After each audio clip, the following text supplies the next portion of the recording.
Yes, now, Senator Rob Portman, Republican from Ohio. He sits on the Senate Finance Committee.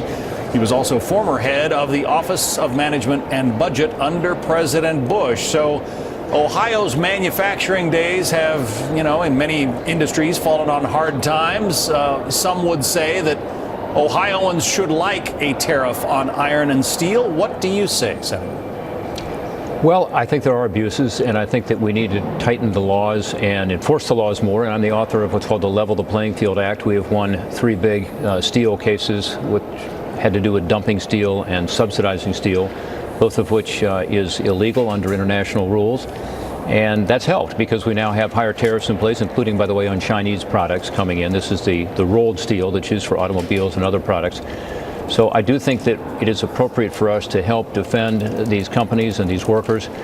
However, the 232 approach, which is a tool for national security, is one that you have to use very carefully. If it's broad-based, as the president suggests it might be, it could have some unintended consequences. One, of course, would be that the downstream costs for the production of automobiles and washing machines and everything else increases and hurts consumers. And second is retaliation. Much less a chance of that, John, if we take a more targeted approach with regard to 232. So that's what I've been advocating.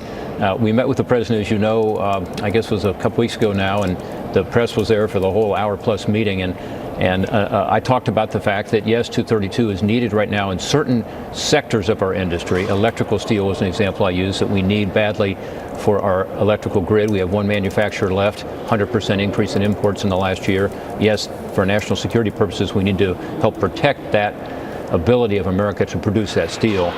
But if you do the broad-based one, you again have these downstream costs and invite the retaliation. So I think there's a way to do it, but in a more targeted way. Yeah, one of the issues, China is the producer that is flooding the market with cheap aluminum and steel right now, but not a lot of their product gets into the United States. So by slapping a tariff on it, aren't we hurting more our relationship with Mexico and Canada? You're right. The overcapacity problem is primarily a Chinese problem, not exclusively. But China, 15 years ago had probably 15% of the global production of steel. Now they have more than half of it. They don't need it for their own economy. So they take that excess and they sell it, often at below cost.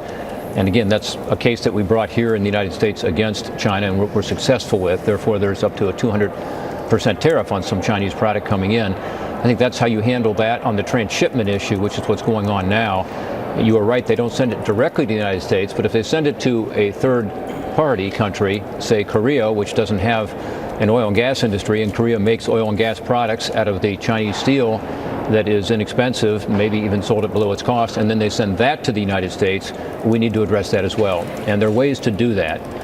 But again, it should be surgically done so that you don't have these big downstream negative consequences. Let's talk about a little happier economic news. I know you've been talking to some folks in Cincinnati who are loving the Tax Reform Act and its results.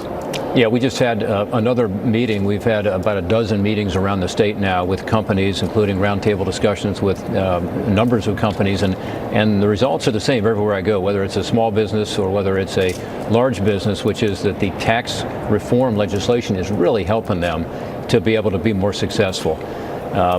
Last week I was at a company in Ohio, you mentioned, which is providing bonuses, higher pay, better 401k, more charitable giving, better health care. I mean, all the stuff that you would hope is going to happen, not just to improve the economy, but to get wages up and help people to be able to deal with their, middle class squeeze they're facing, which is flat wages and higher expenses, which has been true in my state and around the country for the past decade. So this is exciting. It's actually working, and it's helping everybody.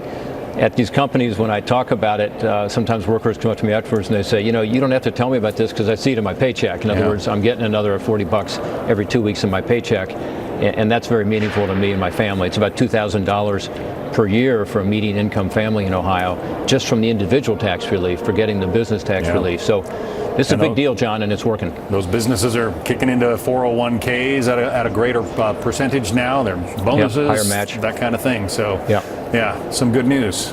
Good to hear it. Thanks very much, Senator Rob Portman, Republican from Ohio. Thank you.